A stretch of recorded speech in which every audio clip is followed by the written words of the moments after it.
Welcome to another edition of the Nightly Nuge. And this week, Ted, heartbreakingly so, we're talking about the invasion of America, and your term, the engineered invasion of America. We've talked about it this week. Over 5 million illegal invaders into the country just in the last year and 7 months. Tragically sad. We talked about the homeless crisis yesterday. Let's talk about what this means to the drug problem in America. In 2022 alone, there's been over 107,000 overdose deaths in America. 68% of those are caused by fentanyl. And Ted, I know we keep comparing the way America was under President Trump and Joe Biden, but I'm going to give you one more statistic to kick you off today. That those drug deaths are 35% up from when Trump left office. Wow. I've always said it. America, not my family, not my hunting buddies, not my band, not my crew, not my team, not my neighbors, not the people that I hang out with, the shit kickers, the great Americans, rock solid in the asset column for God, family, country. Those people are tuned in and we are heartbroken. But we are literally bending over in America while the communist Chinese conduct chemical warfare on American families, as facilitated not just by the Mexican drug cartels as their mules, but by the United States government, who has swung the doors open on our border to welcome in the chemical warfare. We have lost millions of Americans, more than the Vietnam War, more than the Second World War, more than 9/11, more than car accidents and the shootings and the engineered recidivistic crime. We have lost millions of Americans to a war waged upon us that is actually orchestrated by the American government. If anybody would like to debate me on that, bring it on, because there would be no death from fentanyl. There would be no slaughters on the streets of Democrat cities if we just held criminals accountable and secured our borders against the Chinese communist fentanyl importation as brought by the Mexican drug cartels, as allowed by Uncle Sam. What's your take on the open border and human trafficking? Well, again, this is just another glaring manifestation of the terrorism as orchestrated by our own government. Certainly, no one trusts the CDC.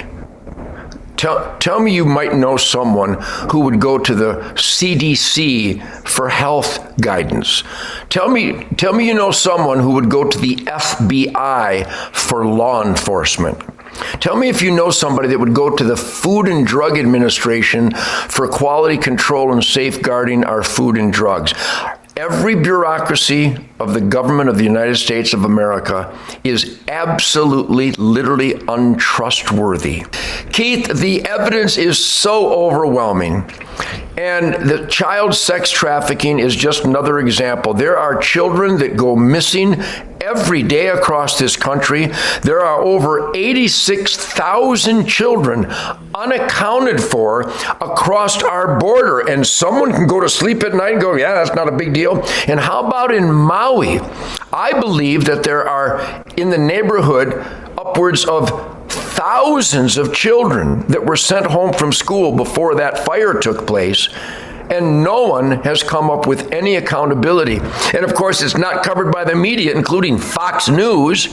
The media is untrustworthy. The government is untrustworthy. Hollywood is basically a cover for child sex trafficking, as far as I'm concerned. And again, I bring up, when you've got Target, this family shopping center of Target stores, with a Satan statue in the children's clothing section, with all the drag queen and transgender celebration, promotion.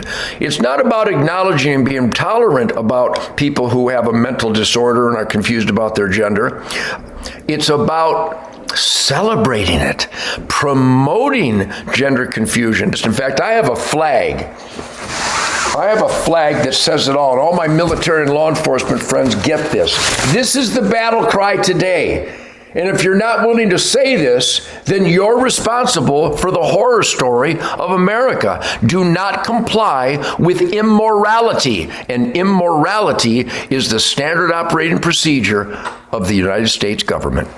You know what, Ted? Very powerful. And I'd remind our listeners that the Nightly Nuge is brought to you. We get to do this in part because of Ted's generosity. So go to tednugent.com, tednugent.com. The flag that he just showed you, you can get that signed. What a statement for your Mojo, Super Mojo. And all kinds of other sponsors are listed there, from Mike Lindell to some awesome Deer Feed and other companies out there. You got to support those people that are fighting for us, and that starts at tednugent.com. And I'd also encourage everyone to go to hunternation.org, hunternation.org, because they are on the front lines of fighting for our freedoms in America. And if we don't help and join hunternation.org, become a member, put your money where your heart and patriotism is. Otherwise, evil wins. Tomorrow, Ted, I want to talk about something with you that I know that is near and dear to your heart. The crime that is occurring in America because of this illegal invasion, this engineered invasion at our border. That's tomorrow right here on the Nightly Nuge.